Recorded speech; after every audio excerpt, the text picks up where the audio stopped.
D&D 5e 2024. Novos talentos, antecedentes e espécies. Regras do D&D 5e.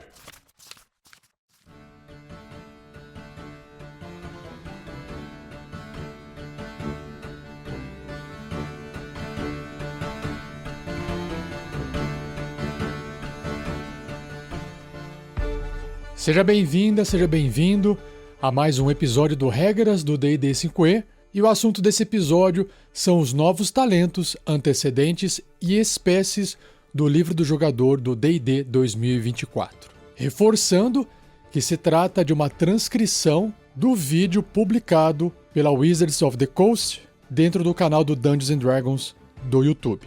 E antes de eu começar a leitura, eu vou apresentar 5 pontos de resumo. O primeiro é o processo de criação de personagem. Os jogadores agora primeiro escolhem a classe de seu personagem e em seguida desenvolvem o histórico focando no que seu personagem fez antes de se tornar um aventureiro, incluindo o antecedente e a espécie. Ou seja, eles organizaram a construção de personagem, a criação de personagem, da forma que os jogadores fazem e não da forma que o livro antes sugeria. Então eles acabaram arrumando isso. Número 2, papel expandido dos antecedentes, que são os backgrounds. Os antecedentes agora têm mais importância, afetando os ajustes de pontuação de habilidade e concedendo proezas no primeiro nível.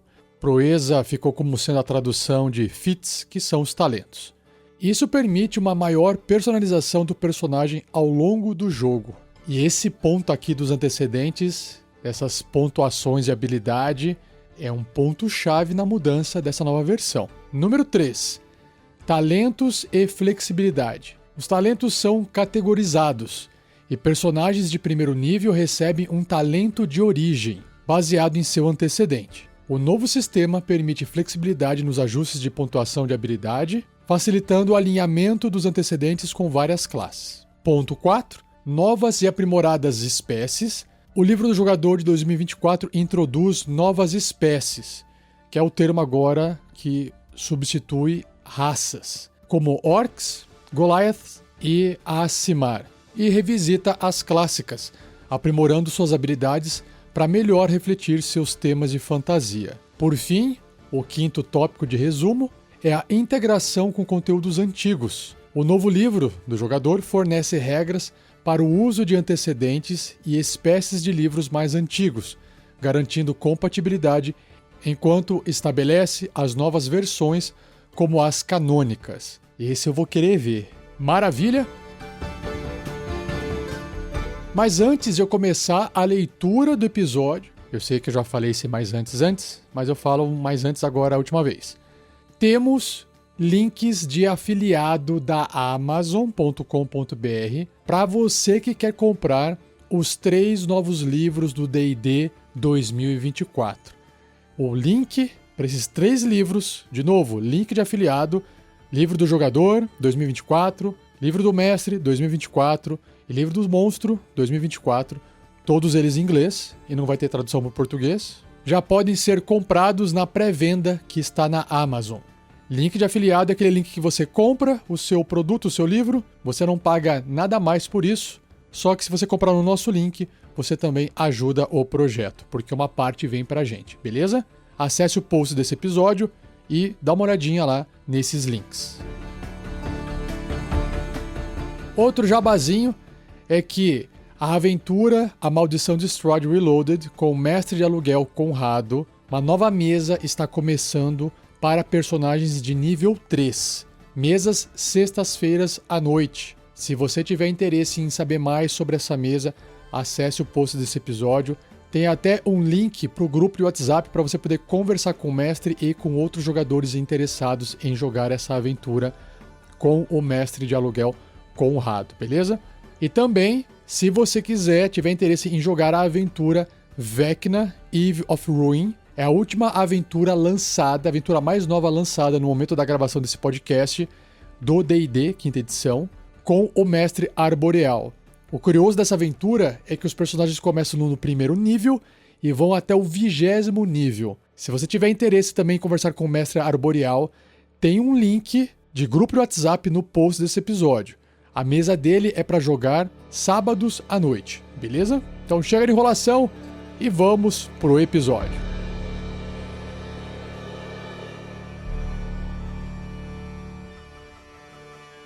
Uma produção RPG Next.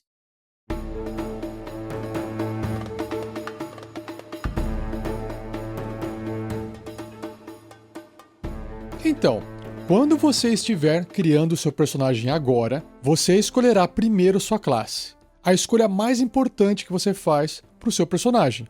E depois você vai desenvolver a origem do seu personagem. Gostamos de pensar nisso como: você pode decidir, quero ser um lutador, ou quero ser um ladino, um clérigo ou um mago.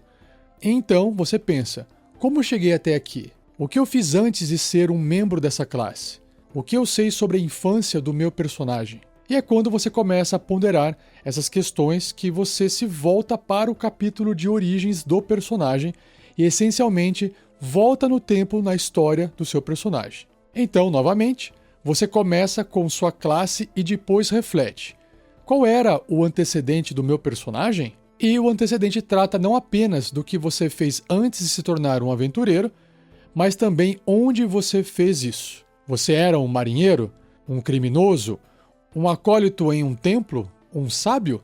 Então, você continua voltando no tempo na origem do seu personagem até o seu nascimento. E é aí que você reflete sobre a espécie do seu personagem. Sua escolha de espécie e de antecedente juntas se combinam para lhe dar várias capacidades de jogo críticas que realmente ajudarão a desenvolver o seu personagem. Então, fico contente aqui com essa mudança, porque era mais ou menos assim que os jogadores faziam. Então eles estão adaptando as novas regras ao formato preferido dos jogadores. E se você fazia diferente disso aqui, deixe aí escrito nos comentários. Estou curioso para saber. Continuando. Agora, o antecedente tem muito mais peso para o seu personagem do que tinha nas regras de 2014. As pessoas que participaram do processo do Unearthed Arcana, que é aquele livro, aquele material que eles publicam para testar novas regras, puderam ver uma prévia disso, onde, além de dar proficiências como os antecedentes faziam anteriormente, os antecedentes agora também lhe dão uma proeza, ou seja, o talento, no primeiro nível. Eles também determinam os bônus de pontuação de habilidade para você ao criar o seu personagem. Olha que interessante, isso é muito legal. E esses bônus de pontuação de habilidade que realmente surgem de como o seu personagem passou seu tempo antes de embarcar nas aventuras selvagens. E essas duas coisas em particular, os ajustes de pontuação de habilidade que os antecedentes trazem, assim como o talento, significam que o seu antecedente terá um efeito no seu personagem durante toda a sua carreira. Isso não era necessariamente o caso nos antecedentes de 2014, exceto talvez pelas proficiências que você obteve e que ainda poderia aproveitar ao longo da sua carreira. Mas agora, há mais partes do seu personagem que são permanentemente afetadas pelo antecedente do seu personagem. Bom, sobre essa parte, eu fiquei bastante empolgado. Eles tiraram aqueles pontos de atributo, os pontos de habilidade, em força, destreza, constituição, que antes era vinculado à raça e que agora não tem mais a raça, é espécie, mas que agora é vinculado ao seu antecedente. E até faz sentido, porque se você teve um passado onde você foi um guerreiro, você acabou desenvolvendo a força, por exemplo. O seu passado, o seu treinamento te deixou mais forte, e não a sua espécie nasceu mais forte. É uma tentativa aqui, imagino eu, dos designers, de nivelar as espécies como sendo uma coisa menos importante, essa questão da genética, de como você nasceu ser menos importante, nesse caso dos atributos, e ter mais importância no que a pessoa faz, o que ela faz durante a vida dela. Então, se ela quer ser mais inteligente, ela vai ter um background, um antecedente, onde ela desenvolveu aquela inteligência, e não ela nasceu mais inteligente. É claro que é questionável se você pode nascer mais forte geneticamente ou não, mas a ideia aqui não é discutir se você nasceu mais forte ou não, não é isso. No meu entendimento é de que o que você faz em vida vai ter um peso maior do que a sua genética.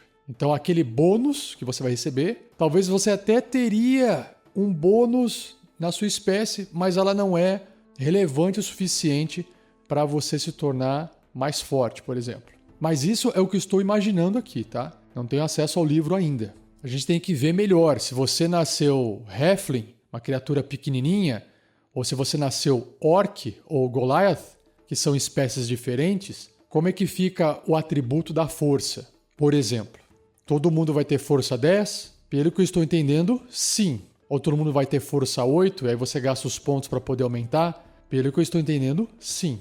Então, tudo isso é questionável, mas até a gente ter o acesso ao material lançado oficial, não tem muito como eu discutir aqui nesse momento. Voltando para o texto. Agora, para apoiar o uso de talentos no primeiro nível, dividimos os talentos em categorias, porque não queremos que um personagem de primeiro nível seja mergulhado na parte mais difícil dos talentos. Queremos que você possa experimentar os talentos e que essa experiência seja curada, de modo que o talento que você obtém do seu antecedente seja uma seleção especial de talentos apropriados para um personagem iniciante. E esses talentos agora estão em uma categoria chamada talentos de origem, porque você as obtém como parte da origem do seu personagem. Agora, mesmo que estejam nessa categoria mais tarde, se você decidir se aprofundar nos talentos, você pode escolher outros talentos de origem para o seu personagem também. Mas, para começar, cada pessoa recebe apenas um talento de origem que é fornecida pelo seu antecedente, além das proficiências que seu antecedente proporciona, assim como os ajustes de pontuação de habilidade.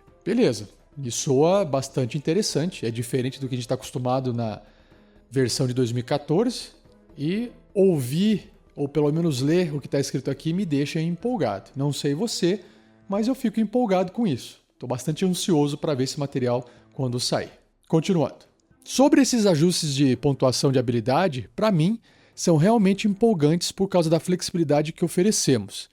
E essa é uma flexibilidade que vai além de qualquer coisa que pré-visualizamos no Unearthed Arcana. O que fazemos agora em cada antecedente é oferecer 3 opções de habilidades, então você como jogador decide, por exemplo, vou colocar mais 2 em uma dessas 3, e você escolhe qual das 3. E vou colocar mais 1 em uma das outras 2. Ou, se você preferir, vou colocar mais 1 em todas as 3. Ou seja, você pode distribuir esses pontos da forma que você achar melhor. Se você decidir que o seu personagem, independente da classe, passou seus anos de formação servindo em um templo de alguma forma, você poderia escolher o antecedente Serviço Religioso.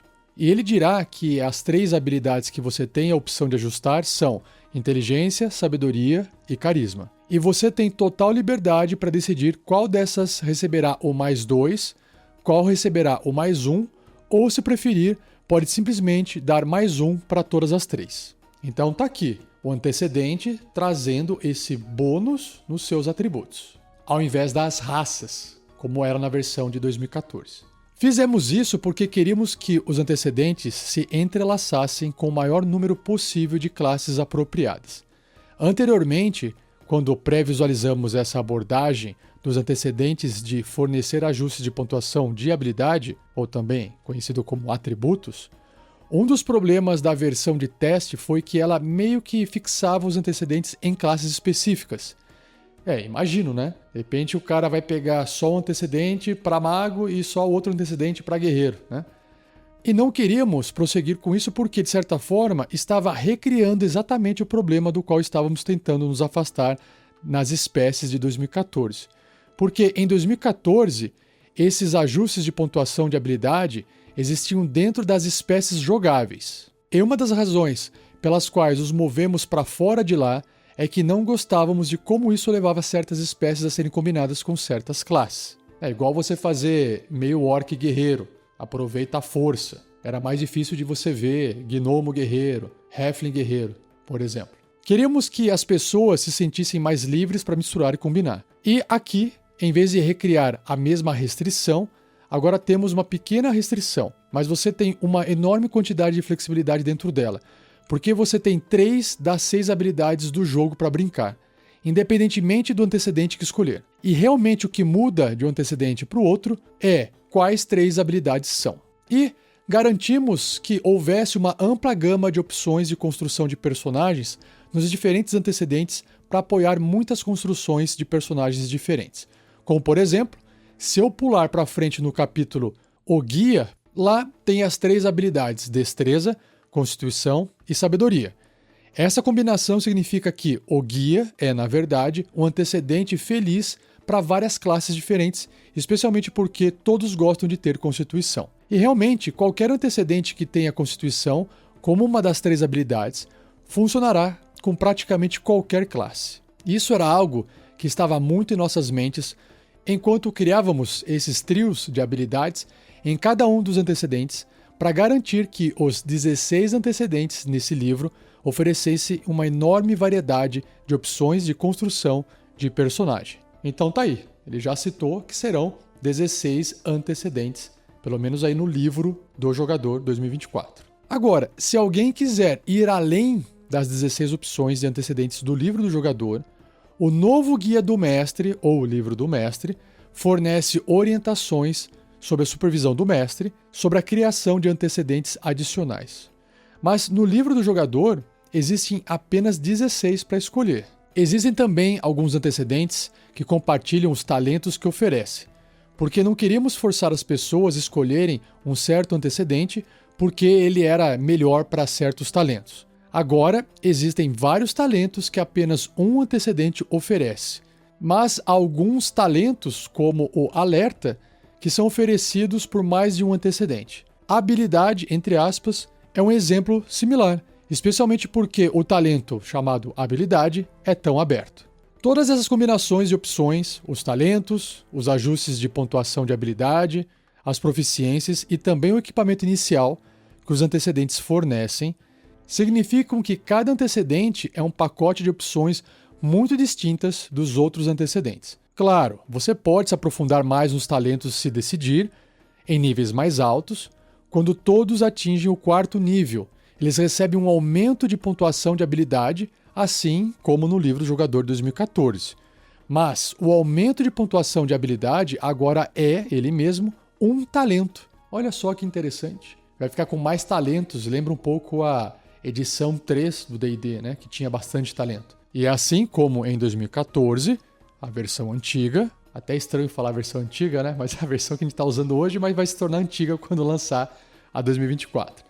Você tem a opção de pegar esse talento ou escolher outro, lá no nível 4, né? Você pode escolher o talento de aumentar a habilidade ou escolher o talento de fazer outra coisa. E agora, como demos a todos um gostinho dos talentos no primeiro nível, queríamos garantir que este livro tivesse mais talentos disponíveis. Por isso, há 75 deles nesse livro. Então, se você decidir se aventurar no divertido mundo da personalização dos talentos, há mais opções para você explorar. E os talentos foram todos aprimorados, em alguns casos completamente redesenhados. Então, há a outra metade da sua origem, sua espécie. E temos muitas novidades em relação às espécies. Temos novas adições. Então, o Orc entrou, os Goliaths entraram e os Aasimar. Esses 3 são opções completamente novas e eles se juntam, claro, às opções clássicas como Humano, Elfo, Halfling, Gnomo, Tiefling, Dragonborn, que é o Draconato, que ainda estão conosco. E cada uma dessas espécies foi revisitada e aprimorada. Eu espero também que o anão esteja ali, ele só esqueceu de falar, né?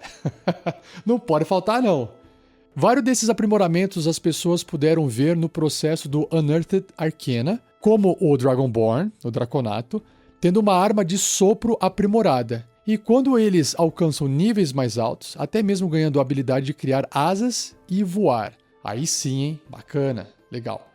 E até humanos e halflings foram revisitados e, em alguns de seus traços, redesenhados. Os Dragonborn, os Draconatos, são Super Dragonborn. Os Goliaths são muito Goliaths. Goliaths. Eu acho que a tradução é Golia, né? Os Golias. Tá. Porque agora os Golias estão ligados aos gigantes. Não surpreendentemente, se você tem um passado, um antecedente, sendo um gigante da nuvem em sua herança. Então você pode meio que se teleportar como um truque porque você é mais um trapaceiro. Mas tudo é baseado em coisas como gigante da colina, da tempestade, do fogo.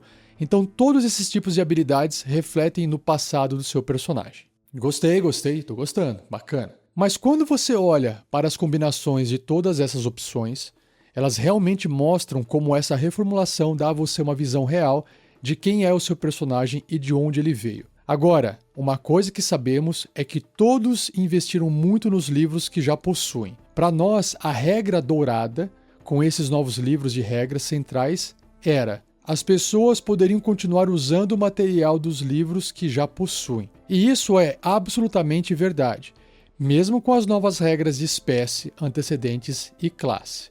E também é claro que ele não vai falar que não é, né? Se ele fala aqui que não dá para continuar usando, a galera ia ficar, acho que, irritada. Vamos ver como que isso vai ser na prática. Acho que no final das contas ninguém vai querer ficar com a versão antiga, né? Então, você pode usar espécies de outros livros de regras se quiser, mesmo se estiver usando as novas regras do Livro do Jogador de 2024. Agora, nós apresentamos novas versões desses antecedentes e dessas espécies. Então você pode escolher usar a nova versão das espécies do novo Livro do Jogador. Ou, se o seu grupo quiser, eles podem continuar usando as espécies do Livro do Jogador de 2014 e de outros livros. E convenhamos, né, pessoal? Não é por causa de mais um aqui ou mais dois lá num atributo, uma habilidade, que isso vai fazer uma grande diferença na sua partida de RPG. Pode aumentar em um bônus de mais um, o que vai te dar uma chance de 5% a mais ou a menos para conseguir fazer alguma coisa, mas no final das contas, não é isso que importa, de fato, numa partida de RPG, né? Se você está tão preocupado com os números assim, talvez você deva jogar um jogo de tabuleiro e não um RPG. É só a minha opinião. Nada contra quem gosta de número, tá? Eu gosto bastante de número, mas os números não estão acima da criação da história, do personagem, do comportamento, do roleplay. Continuando. A única coisa que dizemos é: quando uma espécie que aparece em mais de um livro é usada, use uma das versões. Então, se você escolher a versão do novo Livro do Jogador, use-a. Ou, se você escolher a versão do Livro do Jogador de 2014, use-a. E mesmo com os antecedentes, nós apresentamos regras sobre como você pode usar os antecedentes de outros livros de regras se quiser. Até mesmo oferecendo a você a capacidade de dar ao seu personagem um talento ao criar esses antecedentes. Mas, novamente, se você pegar um antecedente do novo livro, use o novo livro. Seja você também um apoiador desse projeto através do site Apoia-se, se escreve apoia.se/rpgnext. E a partir de R$5, além de você ajudar a gente a bater nossas metas, você também já recebe as suas recompensas. Repetindo, apoia-se/rpgnext.